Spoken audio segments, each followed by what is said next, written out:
कसाई कुल में, जहां पशुओं का वध करना एक स्वाभाविक वृत्ति है, निंदनीय निंदनीय, किसी भी जीव की हिंसा करना निंदनीय कार्य है।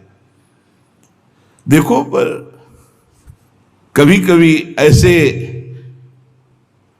महापुरुषों का प्रभाव प्रकाशित होता है कि कुल कर्म छू भी नहीं सकते। सदन जी जैसे स्वर्ण कसौटी पे कसा जाए तो खरा निकले, ऐसे खरे महाभागवत थे। उनके हृदय में एक बार कुछ रिश्ते नातेदार आए, बच्चे ही थे, तो पिता एक छोटा बछड़ा लाए थे। वहां तो कटते ही रहते थे। पिता ने कहा कि ज्यादा तो इसमें मांस नहीं, इसकी टांगों में मांस से पहले तो फिर अपने अतिथि का स्वागत करते हैं।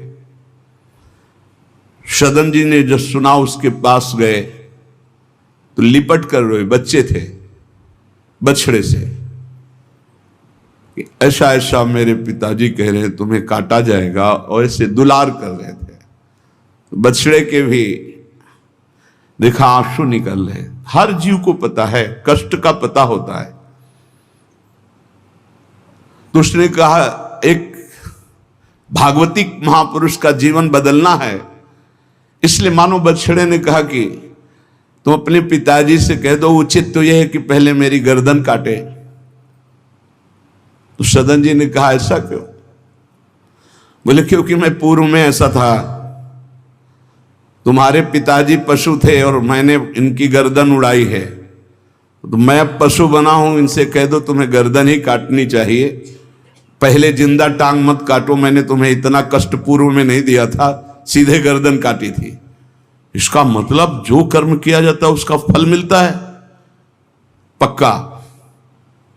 मैंने पूर्व में तुम्हारे पिता की गर्दन काटी थी इस जन्म में, इसीलिए मुझे पशु बनना पड़ा, और तुम्हारे ही पिता मेरी गर्दन काटेंगे पक्का, तुम रोक नहीं सकते, क्योंकि वो विधान है। पर वो पहले टांग ना काटे, पहले गर्दन काटे। अब ये घटना उनको बहुत चुही। जीव को अपने कर्म का फल भोगना पड़ता है जन्म जन्मांतरों में। बच्चे ही थे, कुछ संत मंडली जा रही, यही है मत की रति गति भूति भलाई, जब जे जतन जहां जे पाई, सो जानो सत्संग प्रभाव। सत्संग का एक अमोघ प्रभाव होता है। वो संतों के सामने गए, चरणों में